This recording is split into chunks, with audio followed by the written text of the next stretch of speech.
están? Buenos días, o buenas tardes, buenas noches. ¿Cómo están? Bien, habíamos dicho que la psicología era una ciencia y también era una profesión, ¿no? ¿Recuerdan? Entonces, como ciencia, la psicología se dedica a la investigación del comportamiento, tanto normal como anormal, para poder crear teorías, ¿ok? Teorías, leyes que expliquen, pues, obviamente ese comportamiento, ¿no? El qué, el cómo y el por qué del comportamiento. Y la parte aplicada utilizaba estos conocimientos para poder utilizarlos en beneficio del hombre, ¿no? Entonces vemos que la psicología, por una parte investiga, por una parte es teoría, ¿no? Una parte es ciencia y por otra parte es profesión. Por otra parte trata, ayuda a las personas. Entonces la psicología se va a dividir en dos grandes ramas, en una rama pura y en una rama aplicada, ¿no? La psicología se fragmenta, se diversifica, ¿ok? En una rama teórica o pura y una rama aplicada, ¿ok? La psicología pura también se le conoce como psicología básica o psicología teórica. Es aquella rama de la psicología que se encarga de la investigación del comportamiento, tanto normal como anormal, para poder crear teorías, poder crear leyes que expliquen el qué, el cómo y el porqué de la conducta, ¿ok? La psicología pura cumple con el aporte académico. ¿Cuál es el aporte académico? Decíamos que el aporte académico permitía describir y explicar el comportamiento. Y cuando uno hablaba de escribir, se refería al aspecto más básico de la psicología, que era enumerar características, ¿no? Cómo se presenta un fenómeno determinado en un momento determinado, ¿no? Y explicar era hallar las causas, el porqué de una conducta, a qué se debía. Por ejemplo, por qué se da la esquizofrenia o la depresión, ahí voy a explicar. Pero cómo se presenta la depresión, cómo se presenta la esquizofrenia, qué características tiene, cuáles son de repente sus sintomatologías, eso es parte justamente de la descripción. Entonces la psicología pura cumple con ese aporte, con el hecho de poder describir y poder explicar la conducta, ¿no? La psicología pura entonces cumple con el aporte académico, ¿ok? La psicología pura se divide en psicología normal y psicología anormal, porque la psicología estudia tanto el comportamiento normal, adecuado, adaptado, correcto, o también comportamientos anormal, psicopatológico, ¿no? Desviado, anómalo, etcétera, ¿no? Pero cuando uno habla de normal y habla de anormalidad, es muy relativo. Hay que tomar con mucho cuidado el tema de lo normal y el tema de lo anormal, porque lo que es normal en un tiempo, en otro tiempo es anormal, y lo que es normal en un contexto es anormal y viceversa. Por lo tanto, el término de normal y anormal es muy relativo, ¿ok? Hay que tomarlo con mucho cuidado. Hay que someterlo a algunos criterios, ¿no? Por ejemplo, para poder considerar que una conducta es normal o anormal, hay algunos criterios. El criterio estadístico. El criterio estadístico dice que lo normal es lo común. O sea que si tú haces lo que hace la mayoría, tú eres normal. Pero si tú no haces lo que hace la mayoría, eres anormal. Por ejemplo, si te matriculas en la academia, donde todo el mundo estudia, menos tú eres anormal, porque tu comportamiento no va acorde al comportamiento de la mayoría. Pero si tú haces lo que hace la mayoría, eres normal, ¿ok? Es un criterio, el criterio estadístico, basado en la cantidad. Lo normal es lo común. Hay otro criterio, el criterio social. Si tu comportamiento se ajusta, se amolda a las normas sociales, a las normas impuestas por la sociedad, tu conducta es adecuada, ajustada a eso, eres considerado normal. Pero si transgredes esas normas, no las respetas, pasan por encima de ello, eres anormal. No es normal, por ejemplo, porque mi equipo de fútbol ha perdido, te empuje del palco y te mueras, pues. O no es normal porque estoy con mis amigos, soy de la barra brava, agarro y te robo y no sé, hago tontería y media. No, no es normal. Si yo transgreo las normas impuestas por la sociedad, soy normal. Entonces un pirañita, un sicario, un tiburón, un sociópata, un psicópata son anormales socialmente hablando porque transgreden las normas impuestas por la sociedad, ¿ok? Y el criterio ontogenético hace referencia al desarrollo, a la evolución. Se supone pues que en cada etapa de la vida hay ciertas características, condiciones que se presentan de forma natural. Por ejemplo, el nivel maduracional en el ser humano para caminar se adquiere al año. Para hablar del año y medio a los 2 años.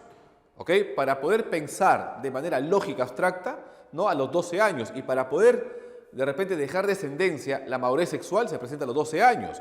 Pero si uno se adelanta mucho en su desarrollo o se atrasa mucho en su desarrollo, es anormal. Por ejemplo, tiene 6 meses y ya camina. Se supone que a los 6 meses recién se sienta, pero está caminando. Anormal, se adelantó demasiado. O de repente tiene 25 años y no ha cambiado de voz, ¿no? Se ha atrasado de repente en su desarrollo.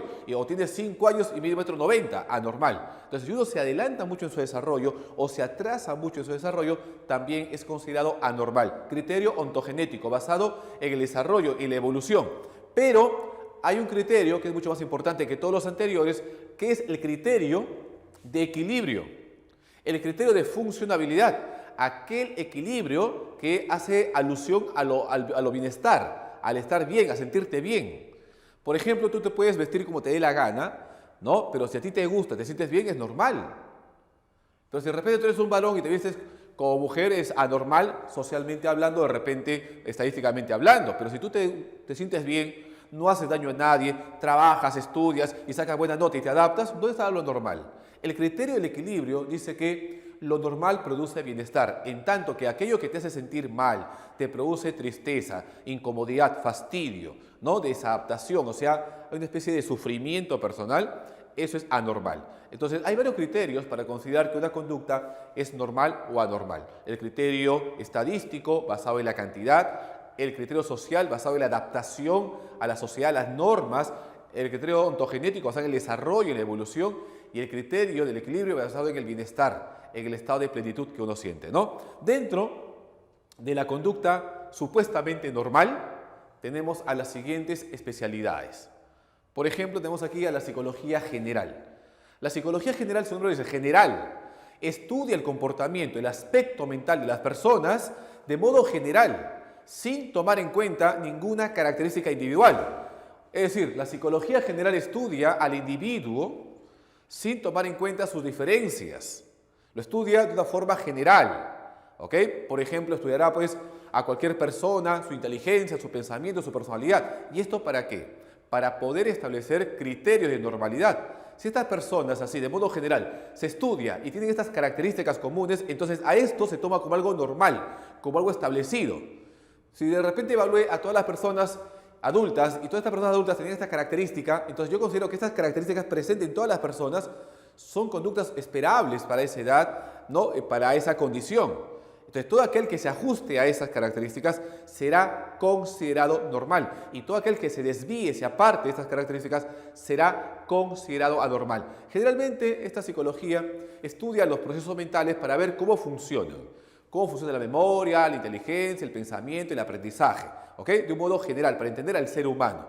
Para eso justamente sirve la psicología general, ¿no? Dice, estudia el comportamiento de las personas sin tomar en cuenta sus diferencias individuales. Lo estudia de una forma general para establecer criterios de normalidad, para establecer conductas apropiadas o comunes a todos los individuos, a todas las personas, ¿no? Por ejemplo, va a estudiar la inteligencia, sin tomar en cuenta la condición social, o económica o cultural, etcétera, la raza, ni la religión, ni el sexo, ¿no? De forma general. En cambio, la rama de la psicología que sí toma en cuenta estas diferencias, ¿ok? Que estudia el comportamiento individual, y este comportamiento individual obviamente se debe a muchos factores. ¿Por qué tú y yo no somos diferentes? Por muchos factores, ¿o no? Tú tienes tu personalidad, yo tengo mi personalidad. Y esto se debe pues al estilo de crianza, a la generación que hemos vivido, a la forma de repente cómo interactuamos, al temperamento, a la edad, al sexo, etc. Todos estos factores que influyen y nos hacen diferentes, ¿ok? A ti y a mí lo estudia la psicología diferencial. Se pregunta, por ejemplo, ¿quién tendrá mayor nivel de autoestima? ¿Las personas de nivel económico alto o las personas de nivel económico bajo? La psicología diferencial lo va a determinar y para poder hallar estas diferencias, obviamente va a estudiar los factores que propician justamente esta distinción entre tu comportamiento y el mío. ¿Ok? La psicología diferencial sí toma en cuenta las diferencias particulares individuales. La diferencia que hay entre un comportamiento y otro se deben a muchos factores y esto lo estudia justamente la psicología diferencial, ¿ok? ¿Ya? En cambio, la psicología general sí no toma en cuenta ningún aspecto diferencial, lo estudia de un modo general, como su nombre lo dice, para establecer criterios comunes, generales a todas las personas. Bien, la rama de la psicología que estudia esta relación entre la mente, la conducta y el cuerpo, el aspecto orgánico y el aspecto psicológico, lo estudia la psicofisiología. psicofisiología o también llamada psicología fisiológica, ¿no? Dice que estudia la relación mente-cuerpo, cerebro-conducta, conducta-fisiología, cuerpo, mente-cuerpo, ¿ok? Por ejemplo, cómo es que un pensamiento me puede de repente generar dolor de estómago o dolor de cabeza y como una preocupación me quita el sueño, ¿no? ¿Se dan cuenta? Esta relación que hay entre el cuerpo y la mente lo estudia la psicología fisiológica. Claro, porque un dolor de cabeza te quita de repente el apetito, te quita las ganas. O un dolor de estómago también te quita la capacidad de concentrarte y de aprender y querer estudiar. ¿Se dan cuenta, no? Esta relación que existe ya lo va a abordar, estudiar, investigar la psicofisiología o psicología fisiológica. Se divide en las siguientes ramas, miren ustedes, la neuropsicología, neuronas, cerebro, ¿no? Estudia la relación entre el cerebro y la conducta, el cerebro y el psiquismo. Cómo es que determinadas áreas cerebrales afectan, repercuten en el funcionamiento de la persona, en su memoria, pensamiento e inteligencia. Y cómo es que una determinada lesión en una zona específica del cerebro afecta tal comportamiento o tal aspecto mental. Se sabe, por ejemplo, que la parte izquierda de tu cerebro tiene que ver con la parte lingüística, con la parte lógica, con la parte racional, y que la parte derecha tiene que ver con la parte creativa, con la parte artística. Por ejemplo, se sabe que el lenguaje está en la parte izquierda y que la memoria está en el lóbulo temporal y la parte subcortical en el sistema límbico. Esta relación entre el cerebro y el aspecto psicológico, el aspecto mental, lo estudia la neuropsicología y cómo una lesión puede afectarnos de manera severa, ¿no? Esto es justamente la neuropsicología, tiene que ver mucho con la neurociencia. Y la psicofarmacología estudia la relación entre ciertas sustancias químicas, ciertos medicamentos, etcétera, o sustancias como las hormonas o los neurotransmisores, que son químicas cerebrales, afectan nuestro comportamiento y el estado de ánimo. Por ejemplo, se sabe que la dopamina y la serotonina son neurotransmisores que te motivan, que te hacen sentir alegre, feliz, contento, ¿no? Su disminución, por ejemplo, produce ansiedad, produce depresión. Entonces, ¿cómo las sustancias químicas afectan nuestro comportamiento y nuestra emocionalidad? Lo investiga la psicofarmacología. Y otra rama de la psicología fisiológica es la genética conductual, que estudia la relación entre la herencia y el comportamiento, la herencia y el aspecto mental, y cada vez hay mayor correlación entre la herencia y la conducta. Se sabe, por ejemplo, que algunas enfermedades mentales, como la esquizofrenia o como la depresión, se heredan, ¿no? Cada vez hay mayor correlación entre el aspecto genético, el aspecto de la herencia y el comportamiento y la conducta.